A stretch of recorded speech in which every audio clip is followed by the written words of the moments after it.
शेखर, कहाँ जा रहे हो बेटे? ऑफिस।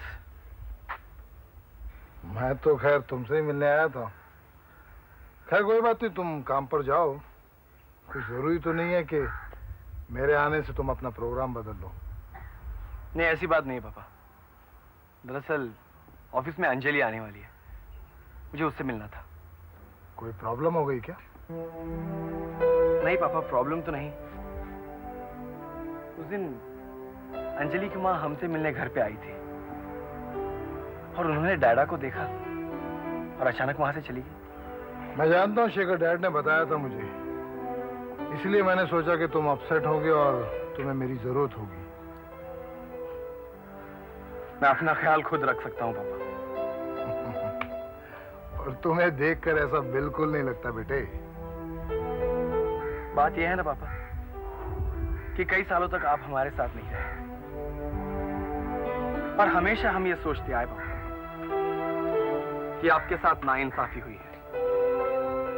मम्मी ने आपके साथ बहुत ज्यादती की है।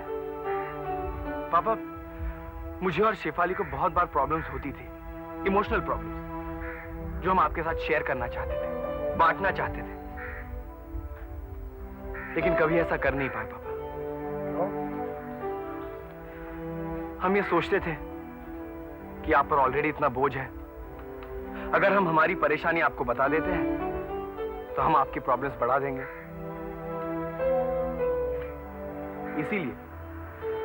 इसीलिए पापा हम आपको हमेशा ये बताते आए कि सब कुछ ठीक है, हमें कोई प्रॉब्लम नहीं है।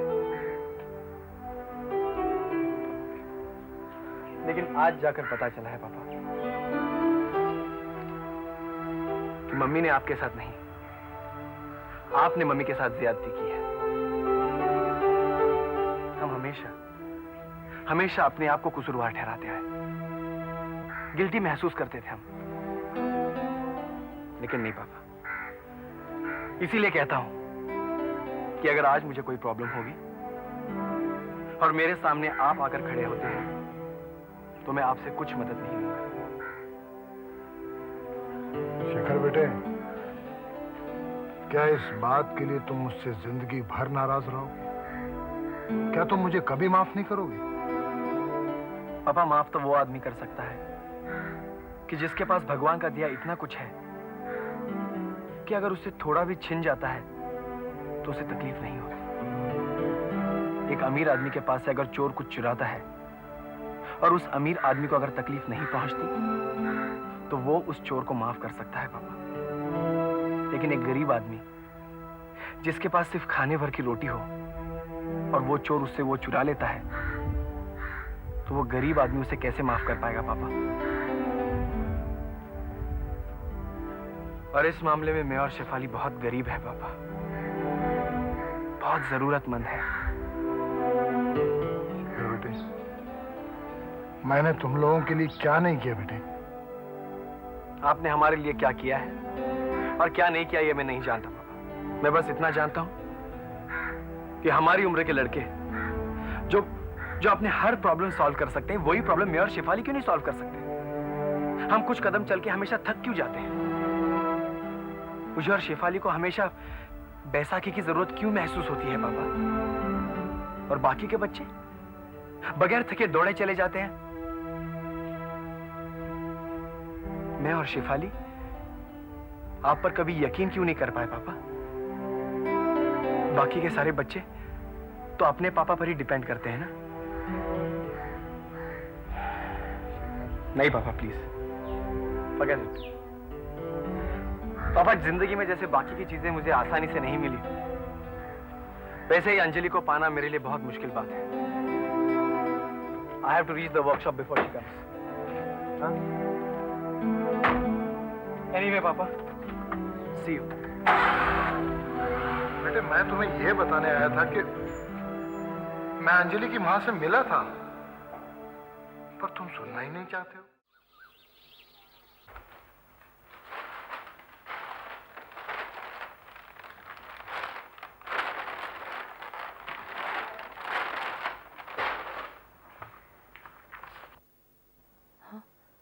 कहाँ जा रही हो अंजलि?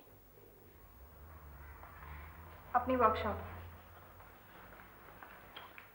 कौन है वहां पर? आशीष। और पता नहीं। शेखर भी वही होगा ना? मुझे नहीं पता। मुझे नहीं पता। इतना सब कुछ जानने के बाद भी अगर तुम शेखर के साथ काम करती रहोगी तो जानती हो इसका अंजाम क्या होगा? इतना सब कुछ क्या मम्मी? इतना सब कुछ क्या? आप अच्छी तरह जानते हैं आपने मुझे और शेखर को शादी ना करने के लिए मजबूर किया है। इस वजह से आपने मेरी और उसकी जिंदगी में ऑलरेडी बहुत नुकसान पहुंचाया है। आप अच्छी तरह जानती हैं मैं मजबूर हूं। आपकी बात नहीं टाल सकती। आपने तो मुझे और शेखर को अपनी जंग लड़ने के लिए मारा बना दिया। तुम अब बड़ी हो चुकी हो अंजलि, मैं तुम्हें रोक नहीं सकती। लेकिन अगर तुम ये समझती हो कि ये जंग सिर्फ मेरी है तो जाओ कर लो शेखर के साथ शादी। और अगर तुम्हें ऐसा लगता है कि तुम्हारे पापा पर जो बीती है उसकी वजह से तुम्हें कोई तकलीफ नहीं झेलनी पड़ी तो जाओ कर लो जो तुम्हारे जी में आए। और अगर तुम्हें ऐसा लगता है कि तुम्हारे और तुम्हारी बहन के लिए जो कुछ मैंने किया उसके बदले में तुम्हारा कोई फर्ज नहीं बनता तो जाओ अपनी ख्वाहिश पूरी कर लो। मैं समझ लूंगी कि तकदीर में ऐसा ही लिखा। लेकिन मम्मी शेखर को क्यों भुगतना पड़ रहा है? इंसान के पापों की सजा उसकी औलादों को ही भुगतनी पड़ती है अंजलि। और क्या मेरी भी उतनी ही गलती है? और मेरी क्या गलती थी अंजलि? लो ये फोन लो और आशीष से बात करो। उससे कहना अगर शेखर तुम्हारी कंपनी में पार्टनर रहा तो इसके बाद तुम उसके साथ काम नहीं करोगी। मम्मी ऐसे आशीष शेखर और मैंने मिलकर बनाई है। हाँ मैं जानती हूँ। जब मैं मान रही हूँ कि मैं शेखर से शादी नहीं करूंगी तो आप मुझे क्यों मजबूर कर रही हो उसके साथ काम नहीं करने के लिए? मैं चाहती हूँ तुम शेखर के साथ सारे रिश्ते तोड़ दो। क्यों? रिश्ते रस्मों और रिवाजों से बंधे हुए नहीं होते हैं अंजलि। अगर तुम्हारी शादी शेखर के साथ ना भी हो तो ये रिश्ता तो हमेशा चल सकता है ना। और ये मुझे किसी भी कीमत पर मंजूर नहीं है। थोड़ा तो तरस खाओ। जिंदगी ने मुझ पर कोई तरस नहीं खाया था अंजलि। बलदेव नैयर ने तुम्हारे पापा और उनके परिवार पर भी कोई तरस नहीं खाया था। लो बात करो अभी आशीष से। तुमने सुना नहीं मैंने क्या कहा? बात करो इसी वक्त। चलो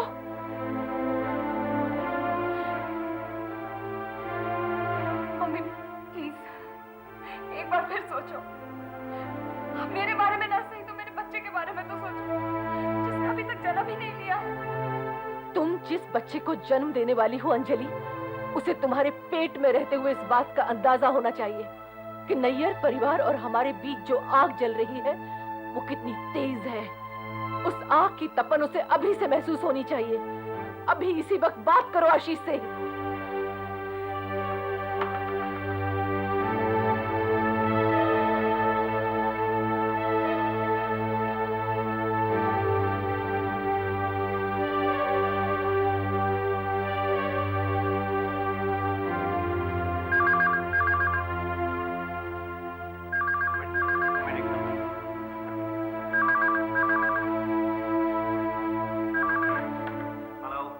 आशीष मैं अंजलि। अंजलि क्या हुआ? तुम आई नहीं अब तक? हम लोग यहाँ पर तुम्हारा इंतजार कर रहे हैं। मैं ऑफिस नहीं आ रही हूँ आशीष। क्यों? जब तक शेखर वहां है मैं वहां काम नहीं करूंगी। अंजलि अंजलि तुम जानती हो कि तुम क्या बोल रही हो? हाँ आशीष मुझे समझने की कोशिश करो और मुझे माफ कर देना।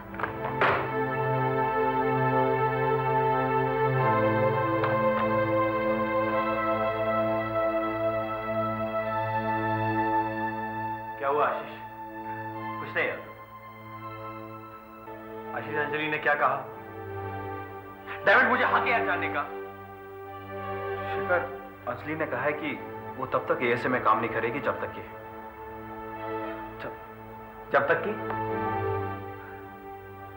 कि तुम एएसए छोड़ नहीं देते। शेखर अंजलि कहती है कि या तो वो एएसए में काम करेगी या फिर तुम। आशीष एएसए हम तीनों ने मिलकर बनाई है यार। उसमें से तुम अंजलि या मैं निकल गए तो एएसए कंपनी नहीं चल सकती। और तुम चुप क्यों? बोलते क्यों नहीं कुछ? क्या बोलूं यार मैं? मेरी तो कुछ समझ में नहीं आ रहा है।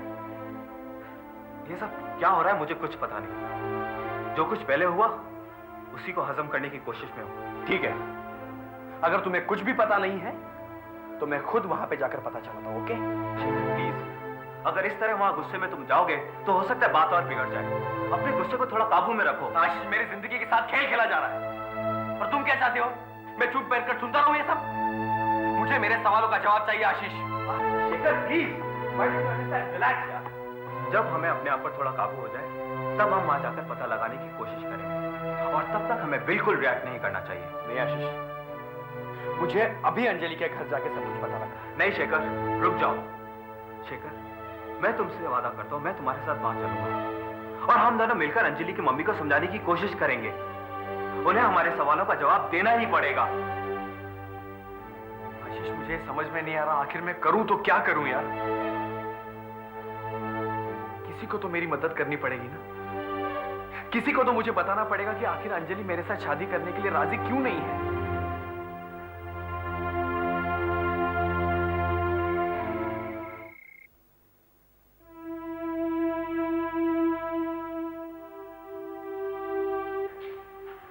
अगर आप उसके पति को जेल भिजवाने के लिए जिम्मेदार थे ना, तो वो गलती आपकी नहीं थी। आप तो सिर्फ अपना फर्ज अदा कर रहे थे। अगर बाद में जाके साबित हो गया कि उसका पति बेगुनाह था या कोई उसे किसी षड्यंत्र में फंसाने की कोशिश कर रहा था, तो उसकी अपनी तकदीर थी। बेटा, वो मेरे पास मदद मांगने आई थी एक उम्मीद के साथ, लेकिन मैं मिलिट्री पुलिस में नहीं था। मैं तो जयपुर का आईजी था। उसे लगा कि मैं अपना इन्फ्लुएंस यूज करके उसके पति को बचा लूंगा, लेकिन मैंने उसके पति को मिलिट्री पुलिस के हवाले कर दिया। डरा, आपने जो कुछ भी किया सही समझ के किया ना?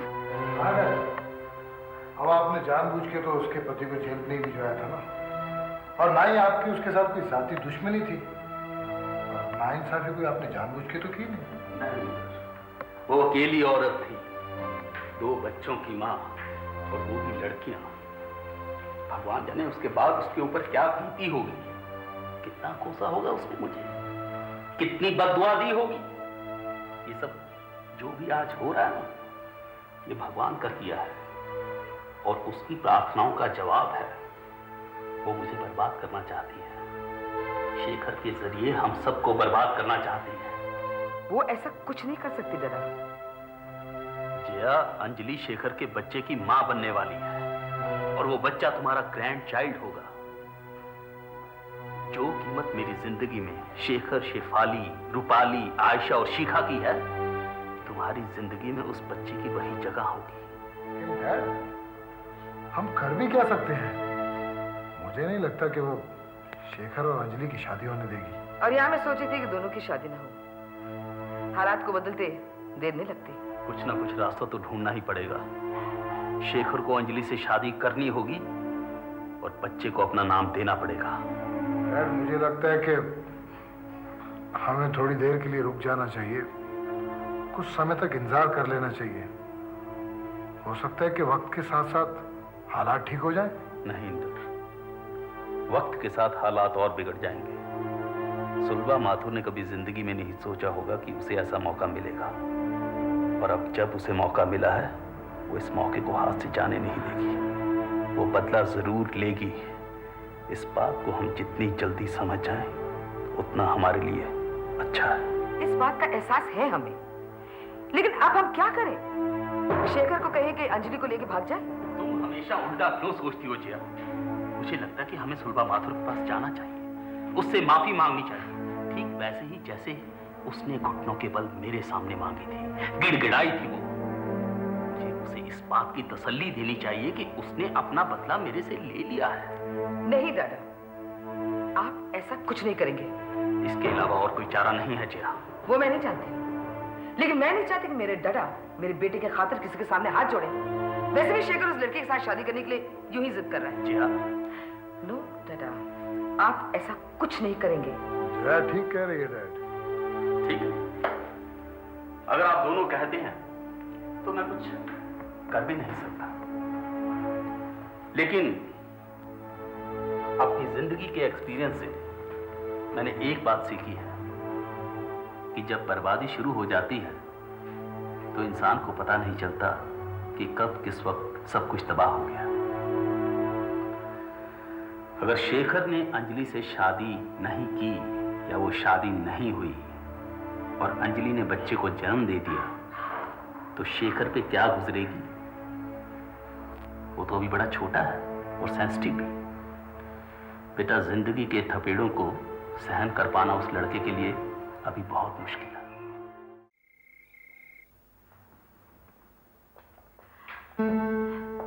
आओ इसका। प्रीति, प्रीति। हाँ रूपाली, अब रितिका को जानती हो ना? हाँ। रूपाली। हाय। मामा कहाँ है? शायद किचन में है। अच्छा, तुम जरा रितिका का ख्याल रखो, मैं उन्हें किचन से बुला कर लाता हूँ। आओ, बैठ। कैसे हो? ठीक हूँ। तुम बताओ, तुम कैसी हो? प्रसाद के साथ अगर आप काम कर रहे हो तो आपको शिकायत करने का मौका कब मिलता है? हाँ, बहुत अच्छी तरह से एस्टेब्लिश है। अच्छा हुआ कि तुम्हें इस बात का एहसास हो गया है। तुम्हें पता है रितिका, यूनाइटेड इंडस्ट्रीज का जो प्रोडक्ट है थ्रिल सूप, दरअसल उसका कैंपेन हमारा था। तुम्हारे छीनने के बावजूद उससे हमें कोई फर्क नहीं पड़ा। वो कैंपेन तुम्हारा नहीं था रूपाली, वो एक नया प्रोडक्ट था और इसके लिए जतिन रैना ने बहुत सारी एजेंसीज को कहा होगा कि उसके लिए कोशिश करे। ये तो किसी भी एजेंसी को मिल सकता था। प्रपोजल इनवाइट करने से पहले अगर तुमने जतिन रैना को फंसाया ना होता तो शायद वो कैंपेन हमारा ही होता। ये तो बिजनेस है रूपाली, और अगर तुम्हें किसी बात की शिकायत है तो अपने पापा से कहो। हमें ये कैंपेन सिर्फ इसलिए मिला है क्योंकि रैना को उन पे बहुत भरोसा था। उन पर अगर तुम्हारा इन्फ्लुएंस ना होता तो शायद मेरे पापा अपनी बहन के साथ ऐसा कभी नहीं करते। फिर तो तुम अपने पापा को जानती नहीं हो रूपाली, उनका भी एक अलग नजरिया है। रितिका, ये है प्रीति, मेरी बीवी मिसेस नैयर, और ये है रितिका। हेलो। हेलो। हम लोग पहले मिल चुके हैं। हाँ। ड्रिंक्स क्या लेंगे आप? प्रीति, तुम्हारी तरह रितिका भी रेड वाइन प्रेफर करती है। बेटा, तुम क्या पियोगी? रेड वाइन पापा। ओके, मैं अभी लेकर आता हूँ। तुमने कब से वाइन पीना शुरू कर दिया? आज से शुरू कर रही हूँ। नहीं, तुम वाइन नहीं पियोगी। अब मैं बड़ी हो चुकी हूँ मामा। देखो रूपाली, जब तुम्हारी शादी हो जाएगी ना, तुम्हारे पति की इजाजत से सब कुछ पी लेना, आज नहीं। आप मुझे रितिका के सामने शर्मिंदा कर रही हैं। जब मैंने कह दिया तुम वाइन नहीं पियोगी तो नहीं पियोगी। मैं पीऊंगी। रेड वाइन, भाई डॉक्टरों का कहना है कि रेड वाइन सेहत के लिए बहुत अच्छी है। Ritika, thank you. बेटा, Preeti, and one for me. And ladies, cheers. I hope मेरे यहाँ आने से आप लोगों को कोई तकलीफ नहीं हुई। नहीं, नॉट एट ऑल। इनफैक्ट मैंने ही रवि से कहा था, बल्कि इंसिस्ट किया था कि तुम्हें हमारे यहाँ डिनर पर बुलाए। हमारे यहाँ कोई मेहमान आता है ना तो ये मेरी बेटियाँ बहुत खुश हो जाती हैं, खाना वही पकाती हैं। जी हाँ, मेहमानों के लिए खाना ये बनाती हैं। ये खाना सिर्फ फैमिली के लिए बनाती हैं और सिर्फ उसी पे हमारा कोई हक है ना? Dinner is ready. हाँ, और जब भी खाना हो 10 मिनट पहले बोल देना। हाँ, क्योंकि आयशा ने जो बनाया है उसे थोड़ा गर्म करना पड़ेगा और मैंने जो बनाया है उसे थोड़ा सेकना पड़ेगा। Right. By the way Ritika, ये है मेरी सेकंड डॉटर आयशा, हाय। और वो शिखा, सबसे छोटी। हाय। लेकिन तुम लोगों ने बनाया क्या है? सरप्राइज। ओह, सरप्राइज। पापा, हाँ? हमारे लिए ड्रिंक नहीं है? है जरूर है, लेकिन ये तो बताओ पियोगी क्या? कितना हंसता खेलता और खुशहाल परिवार है। Ice cream float? कितनी खुशकिस्मत है प्रीति नैयर। अभी आ।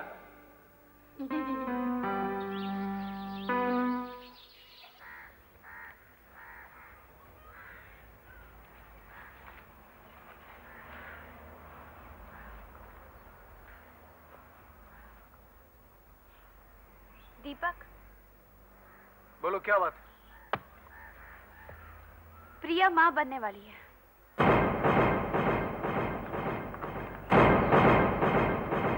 What? प्रिया के पेट में तुम्हारा बच्चा पल रहा है और वो उसे जन्म देने का सोच रही है। और ये सब बात मुझे खुराना ने बताई। देखो दीपक, मैंने बहुत तकलीफ झेली है, मैं इस बात से बिल्कुल अनजान थी कि मेरी शादी एक ऐसे आदमी से हो रही है जो किसी दूसरी औरत से प्यार करता है। जब मुझे उस दूसरी औरत के वजूद के बारे में पता चला, तब भी मैंने तुम्हें मालूम नहीं पड़ने दिया कि मुझे उसके बारे में सब कुछ मालूम है। तुम्हारे पापा ने, सिर्फ तुम्हारे पापा ने मुझे ढेर सारे ख्वाब दिखाए और खुराना को मेरी जिंदगी में लाके खड़ा कर दिया। मैं मासूम थी, इसलिए इन सब बातों में इन्वॉल्व हो गई। आखिर मुझे हकीकत का एहसास हो गया कि जो ख्वाब मुझे दिखाए जा रहे हैं, दरअसल वो ख्वाब नहीं, एक माया जाल है। क्योंकि मैं जितना उनके करीब जाने की कोशिश करती, वो उतना मुझसे दूर भागते। लेकिन आज मैं हकीकत से अनजान नहीं हूँ, लेकिन मैंने फिर भी उन सब ख्वाबों को अपना लिया, तुम्हारी खातिर, अपनी खातिर, अपनी बच्ची की खातिर। लेकिन दीपक, मेरे साथ ऐसा मत करो। मैं तुम्हारे आगे हाथ जोड़ती हूँ दीपक, प्लीज दीपक, प्लीज। प्रिया को रोको दीपक, उसको इस बच्चे को जन्म मत देने दो। For God's sake Deepak, please उसको ऐसा मत करने दो। अगर उसने ऐसा किया तो मैं मर जाऊंगी दीपक, प्लीज मैं मर जाऊंगी। प्लीज दीपक, उसको ऐसा मत करने दो। अगर तुमने मुझे ये बात भी मानने पे मजबूर किया दीपक, तो मैं मर जाऊंगी। मेरी बात मान लो दीपक, प्लीज दीपक, मैं मर जाऊंगी, मैं मर जाऊंगी दीपक, मैं मर जाऊंगी। नहीं, वो ऐसा नहीं कर सकती। वो मेरे बच्चे को जन्म नहीं दे सकती। मैं उसे ऐसा नहीं करने दूंगा, मैं उसे ऐसा नहीं करने दूंगा।